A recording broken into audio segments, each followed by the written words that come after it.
پھر فرمایا وَتَأْكُلُونَ التُّرَاثَ أَكْلًا لَمًّا، اور میراث کو تم لپیٹ لپیٹ کر کھا جاتے ہو. یعنی میراث کا اللہ تعالیٰ نے خاص نظام بنایا ہے کہ جب کسی شخص کا انتقال ہو جائے تو اس کا ترکہ اور اس کا چھوڑا ہوا مال وہ کس طرح تقسیم ہونا چاہیے اس کے رشتہ داروں کے درمیان، اس کی تفصیل میں قرآن کریم نے پورا رکوع نازل فرمایا سورہ نساء کے اندر، اور نبی کریم سرور دو عالم صلی اللہ علیہ وسلم نے اس کی تفصیل احادیث میں بیان فرمائی ہے، اور فقہاء کرام نے اس کے اوپر پوری کتابیں لکھی ہیں، ضخیم کتابیں جو میراث کے احکام پر مشتمل ہیں.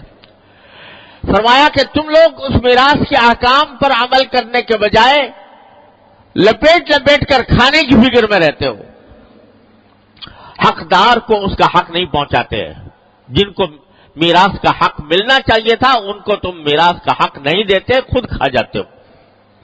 یہ ایک بہت بڑی بیماری کی قرآن کریم نے نشاندہی فرمائی ہے، اور افسوس ہے کہ ہمارے معاشرے میں خاص طور پر اس شرعی حکم سے انتہا درجے کی غفلت اور بے پرواہی ہوتی ہے.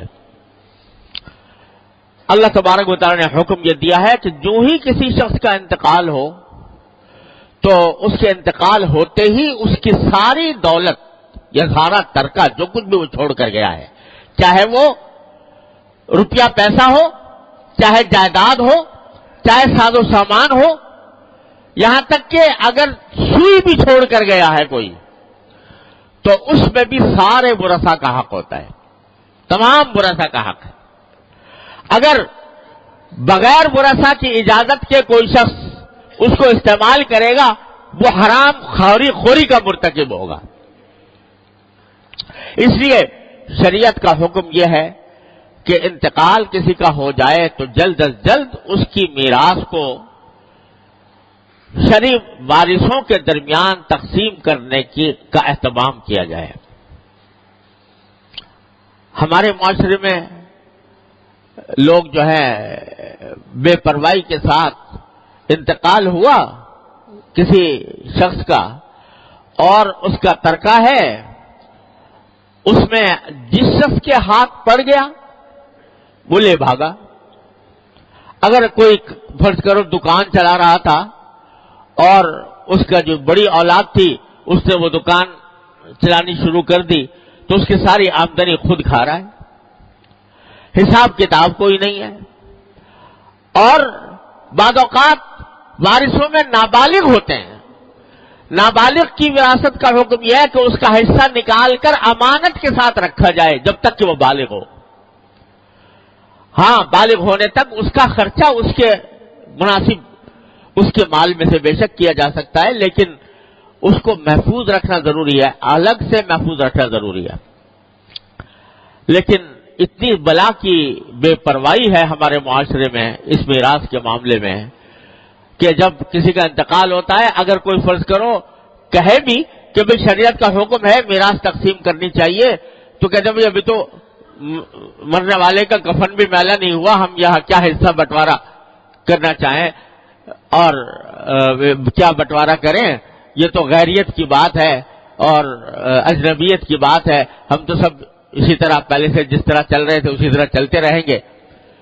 ماشاءاللہ اس وقت تو بہت بھائی چارے کا اور میل ملاپ کا مظاہرہ کیا جاتا ہے، لیکن جب ذرا وقت گزرتا ہے، وقت گزرنے کے بعد جھگڑے کھڑے ہوتے ہیں، تنازع ہوتے ہیں، مقدمہ بازی کی نوبت آتی ہے، ایک دوسرے کی شکل دیکھنا گوارا نہیں ہوتا، ایک ساتھ کے ساتھ بیٹھنے کو بھی پسند نہیں کرتے کہ یہ میرا حق کھا گیا، وہ میرا حق کھا گیا. اتنے لڑائی جھگڑے اعوذ باللہ.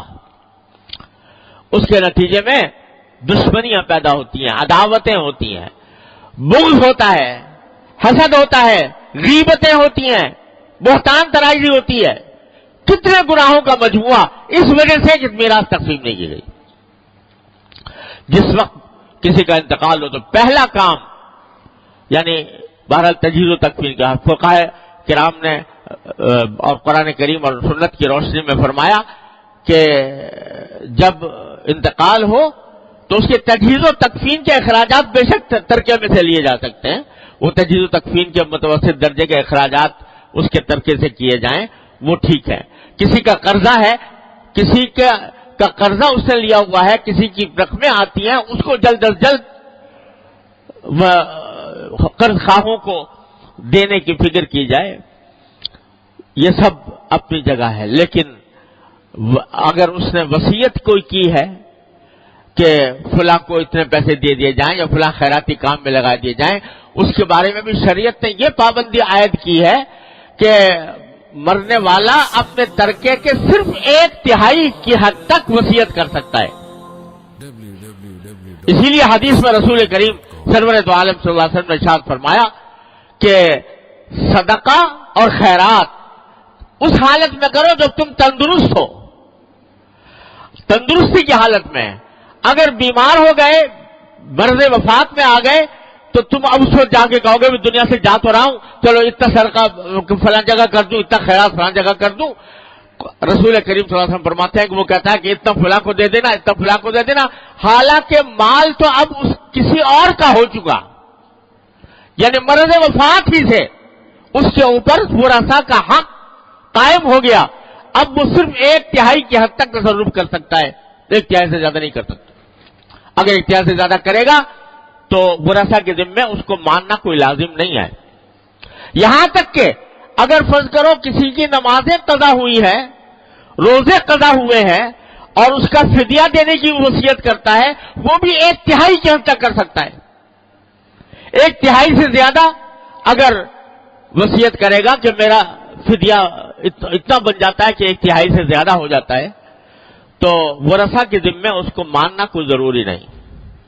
اس لیے رسول کریم صلی اللہ علیہ وسلم نے فرمایا کہ صدقہ اس حالت میں کرو جب تندرست ہو, اور جبکہ تمہیں مال کی حاجت بھی ہو, اس وقت میں کرو. تو اس وقت میں جتنا چاہو کر سکتے ہو, اس کے اوپر شریعت نے کوئی پابندی نہیں لگائی. اتنا ہے کہ اپنے بیوی بچوں کا حق جو ہے اس کو باقی رکھ کر باقی صدقہ سب کر سکتے ہو, خیرات کر سکتے ہو.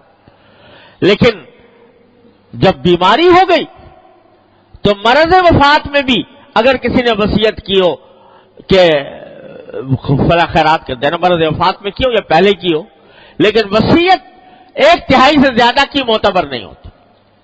اب مال ورثہ کا ہو گیا, تو اللہ تعالیٰ نے اتنا حق رکھا ہے وارثوں کا.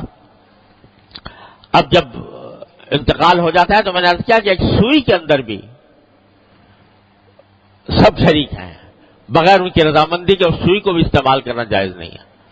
مجھے یاد ہے کہ جب میرے والد ماجد حضرت مولانا مفتی محمد شفیع صاحب رحمۃ اللہ علیہ کا انتقال ہوا, تو ہمارے شیخ حضرت عارفی قدس اللہ تعالیٰ سرہ تشریف لائے ہوئے تھے ہمارے گھر میں. حضرت بھی کمزور تھے, صحت حضرت کی بھی آخری عمر کا زمانہ تھا, تو کمزوری کا احساس ہو رہا تھا. میں نے حضرت والد صاحب رحمۃ اللہ علیہ کے سرانے خمیرہ رکھا رہتا تھا جو تقویت کے لیے کبھی کبھی استعمال کر فرماتے تھے. وہ خمیرہ لا کر حضرت کی خدمت میں پیش کیا کہ آپ یہ تناول فرما لیں. تو حضرت نے فرمایا تمہیں کیا حق ہے یہ خمیرہ مجھے پیش کرنے کا؟ یہ خمیرہ تو سارے ورثہ کا حق ہو گیا, تو تم تو اس کے مالک نہیں ہو. ہم نے پھر عرض کیا کہ حضرت الحمدللہ سارے ورثہ عاقل بالغ ہیں, موجود ہیں, اور سب کی رضامندی کے ساتھ یہ خدمت میں پیش کیا جا رہا ہے. لیکن اس وقت تنبیہ فرما دی کہ اب ہر چیز میں سارے ورثہ کی رضامندی ضروری ہے, اس کے بغیر استعمال کرنا درست نہیں ہے ایک ایک چیز میں. اور اگر نابالغ ہیں تو نابالغوں کی رضامندی بھی معتبر نہیں. وہ اگر نابالغ کوئی اجازت بھی دے دے تو اس کی اجازت کا کوئی اعتبار نہیں شریعت میں ہے. اس کا حصہ الگ پہلے کر کے رکھو, باقی کے اندر تصرف کرو. اتنی سارے شریعت نے اتنا اہتمام فرمایا. اور پھر یہ وبا تو عام ہی ہے کہ اگر میراث تقسیم بھی کریں گے تو عورتوں کو محروم رکھیں گے. اولاد بڑی جو مذکر اولاد ہے وہ سارا بٹوارا کر کے چلی جائے گی, اور جو بیٹیاں ہیں مرحوم کی بیٹیاں ان کو محروم رکھا جائے گا. یہ ایسی وبا ہے جو ہمارے پورے ملک میں مشرق سے مغرب تک پھیلی ہوئی ہے. ان کا حق استعمال کرتے ہیں. اس کو قرآن کہہ رہا ہے تاکلون التراث اکلا لما، تم میراث کو کھا جاتے ہو، لپیٹ لپیٹ کر کھا جاتے ہو، یعنی دوسروں کا حق اپنے ساتھ ملا کر کھا جاتے ہو. تو لڑکیوں کو حق نہ دینا، لڑکیوں کو میراث نہ دینا، یہ اتنی بڑی بیماری ہے ہمارے معاشرے کی. اور بعض اوقات جس کو اگر کوئی اول تو فکر ہی نہیں ہوتی دینے کی، لڑکیاں بیچاری بے زبان، انہوں نے مطالبہ نہیں کیا ان سے، اور کریں بھی تو کیا جھگڑا کریں بھائیوں سے، اس واسطے خاموش ہو کے بیٹھ جاتی ہیں. جو کہ اگر کسی نے فکر کی بھی تو بھائی ان سے معافی نامہ لے لیا کہ بھائی تم معاف کر دو ہمارا. وہ معافی جو زبردستی کرائی گئی ہے اس معافی کا کیا بھروسہ، کیا اعتبار. لہذا وہ سارے لڑکیوں کے حصے کھا کھا. اس طرح اگر دیکھا جائے تو شاید معاشرے کے اندر جو خاص طور سے جو جائیدادیں ہیں اور مال و دولت ہے، اس کے اندر نہ جانے کن کن کا حق جو ہے وہ شامل ہے. کن لوگوں کا حق مار مار کر اپنی جائیدادیں بنائی گئی ہیں، کتنے لوگوں کا حق مار مار کر اپنی دولت اکٹھی کی گئی ہے. کیسے برکت ہوگی اس دولت میں، کیسے برکت ہوگی اس مال میں، وہ مال کیسے سکھ دے گا جس میں لوگوں کے حقوق مارے گئے ہوں. تو قرآن کریم فرماتا ہے کہ اگر تمہارے رزق میں تنگی ہوتی ہے تو رزق میں تنگی خود تمہارے اپنے اعمال کی وجہ سے ہے. تم نے حلال و حرام کی فکر چھوڑی ہوئی ہے، حلال و حرام کی فکر چھوڑ کر تم بس کھائے جاتے ہو اور اس فکر میں رہتے ہو کسی طرح میرے مال میں، میری جائیدادوں میں اضافہ ہوتا چلا جائے. اس کی وجہ سے رزق میں یہ تنگی ہوتی ہے کہ کبھی تو آمدنی کم ہو گئی، آمدنی کے لالے پڑ گئے، اور کبھی اگر ہے بھی تو اس کی برکت نہیں، اس کا فائدہ نہیں، اس کی راحت حاصل نہیں ہوتی. تو میرے بھائیوں، در حقیقت جب ہم یہاں بیٹھتے ہیں تو قرآن کریم کے احکام سنتے ہیں تو دل میں یہ جذبہ پیدا ہونا چاہیے کہ معاشرے میں جو پھیلی ہوئی یہ ہماری بیماریاں ہیں ان کو ختم کرنے کی کوشش کریں گے. اس حکم کو پھیلانا چاہیے، لوگوں کو بتلانا ہے کہ تمہاری زندگی کی خرابیوں کا ایک بہت بڑا سبب یہ ہے کہ تم نے شریعت کے میراث کے احکام کو پس پش ڈالا ہوا ہے، فکر نہیں ہے، پرواہ نہیں ہے. اس وجہ سے اس حکم کو، قرآن کریم کے اس حکم کو پھیلانے کی ضرورت ہے. اللہ تبارک و تعالیٰ اپنے فضل و کرم سے، اپنی رحمت سے ہمیں عمل کرنے کی توفیق عطا فرمائے، حلال و حرام کی فکر ہمارے دلوں میں پیدا فرمائے. جب حلال کے ساتھ حرام آ کے مل جاتا ہے تو وہ حلال کو بھی بے برکت بنا دیتا ہے. اس واسطے اس کی فکر، ہمارے معاشرے کی سب سے بڑی بیماری اگر مجھ سے کوئی پوچھے تو وہ حرام خوری ہے.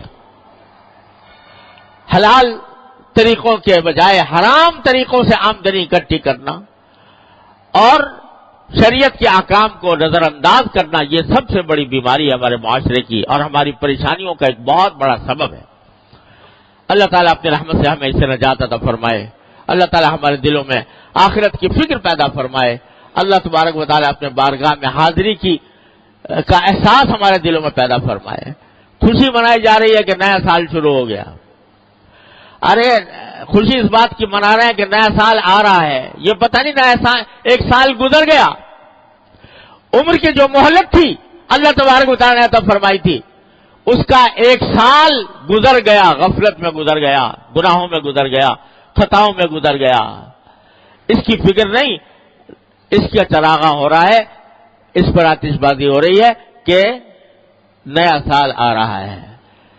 کیا کرو گے اس نئے سال کے اندر اگر پچھلے سال کی ہوئی غفلتوں کا ادراک نہیں، اس کا احساس نہیں، تو اگلا سال بھی اسی طرح گزر جائے گا اور مصائب میں، پریشانیوں میں اور اضافہ ہوگا. اگر توبہ نہ کی گئی اللہ تبارک و تعالیٰ کے بارگاہ میں ہے، اللہ تبارک و تعالیٰ کی طرف رجوع کرنے کی ضرورت ہے، استغفار کی ضرورت ہے، توبہ کی ضرورت ہے کہ یا اللہ ہم نے جو دن غفلتوں میں گزارے ہیں، اے اللہ اپنے فضل و کرم سے ان کو ہمیں معاف فرما دے اور آئندہ ہمیں اس غفلت سے چھٹکارا، اس سے نجات عطا فرما اور اپنے دین کی صحیح سمجھ عطا فرما، اس پر عمل کی توفیق عطا فرما، اس پر استقامت عطا فرما. وآخر دعوانا الحمدللہ رب العالمین. www.dasquran.com